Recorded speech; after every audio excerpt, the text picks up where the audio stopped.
Shikha Srivastava from mathematics farm. आज हम लोग क्या पढ़ेंगे? आज हम लोग class 7 chapter 5 that is lines and angles में एक्सरसाइज 5.2 का क्वेश्चन नंबर 4 सॉल्व करेंगे। क्या है क्वेश्चन नंबर 4?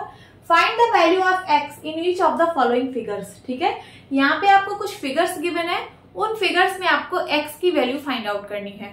ठीक है, तो यहाँ पे आपको दो फिगर गिवन है, this is figure first and figure second. दोनों फिगर में आपको एक्स की वैल्यू फाइंड आउट करनी है। यहाँ पे भी एक्स है और यहाँ पे भी एक्स है। If L is parallel to M, आपको ये गिवन है कि जो एल लाइन है और एम लाइन है ये पैरेलल लाइंस है। यहाँ पे भी एल लाइन एम लाइन दिया है, ये पैरेलल लाइंस है। ठीक है, चलिए स्टार्ट करते हैं। फर्स्ट में आपको ये वाला एंगल गिवन है 110 डिग्री और इस एक्स की वैल्यू फाइंड आउट करनी है। ठीक है, और हमें पता है कि एल लाइन और एम लाइन पैरेलल है। ठीक है, तो पैरेलल लाइन की सारी प्रॉपर्टी यहाँ पे लगेगी। जब पैरेलल लाइन को कोई ट्रांसवर्सल कट करती है तो जो भी प्रॉपर्टी आप लोगों ने पढ़ी है वो सारी प्रॉपर्टी यहाँ पे लगेगी। ठीक है, तो जब ये 110 डिग्री है तो ये एंगल बताइए कितना होगा? ये एंगल कितना होगा? तो देखिए ये एक स्ट्रेट लाइन है, स्ट्रेट लाइन पे बना एंगल है ना, स्ट्रेट लाइन पे दो एडजेसेंट एंगल बना है, तो ये लीनियर पेयर फॉर्म करेगा कि नहीं? हाँ, लीनियर पेयर फॉर्म करेगा। अगर मैं इसका नाम ए दे दूं अपने आप से, ठीक है, तो मैं यहाँ क्या लिख सकती हूँ?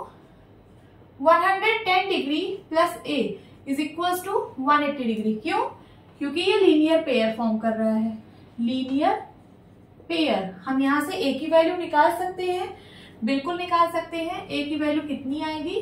180 डिग्री माइनस 110 डिग्री, कितना आ जाएगा? 70 डिग्री। हमें ए की वैल्यू पता चल गई 70 डिग्री। हमें निकालना एक्स की वैल्यू है। ठीक है, अब आप देखिए यहाँ पे एल और एम पैरेलल लाइंस हैं और इसको एक ट्रांसवर्सल कट कर रही है। तो जो ये वाला एंगल है और ये वाला एंगल है, इस एंगल को आप लोगों ने कुछ पढ़ा है।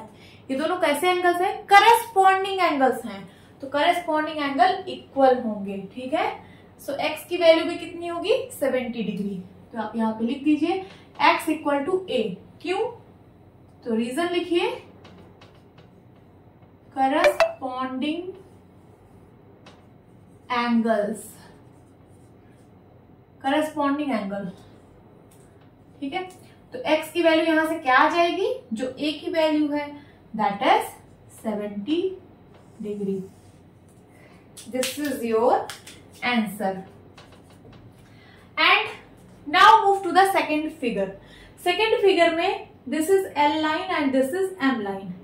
ये एल लाइन है, ये एम लाइन है, इसको एक ट्रांसवर्सल कट कर रही है। ठीक है, एल लाइन एम लाइन ये दोनों पैरेलल लाइंस है, पैरेलल लाइन को ट्रांसवर्सल कट कर रही है। तो यहाँ पे भी जो आपने प्रॉपर्टी पढ़ी है वो सारी एप्लीकेबल होगी। सो देखिए this is line L M, parallel line को ये ट्रांसवर्सल कट कर रही है, तो ये वाला एंगल और ये वाला एंगल ये इक्वल होगा। क्यों? क्योंकि ये दोनों करस्पॉन्डिंग एंगल्स हैं। तो यहाँ तो डायरेक्ट आंसर आ गया। एक्स की वैल्यू कितनी होगी? एक्स की वैल्यू होगी 100 डिग्री। रीजन क्या लिखेंगे? रीजन है करस्पॉन्डिंग एंगल्स। समझ में आया? तो यही आपका आंसर है। आप कहेंगे ये 80 डिग्री क्यों गिवन है? तो ये एक्स्ट्रा गिवन है। ठीक है, आपको इस 80 डिग्री से कंफ्यूज नहीं होना है, आपको यहाँ डायरेक्ट आंसर मिल जाएगा। एक्स की वैल्यू 100 डिग्री, क्योंकि ये दोनों करस्पॉन्डिंग एंगल्स है। करस्पॉन्डिंग एंगल इक्वल होते हैं जब लाइंस पैरेलल होती हैं। ठीक है, तो आपको लाइंस पैरेलल गिवन है तो करस्पॉन्डिंग एंगल इक्वल होंगे।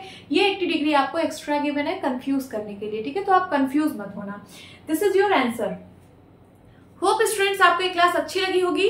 मिलती हूँ अपनी नेक्स्ट वीडियो में, तब तक के लिए बाय बाय, टेक केयर।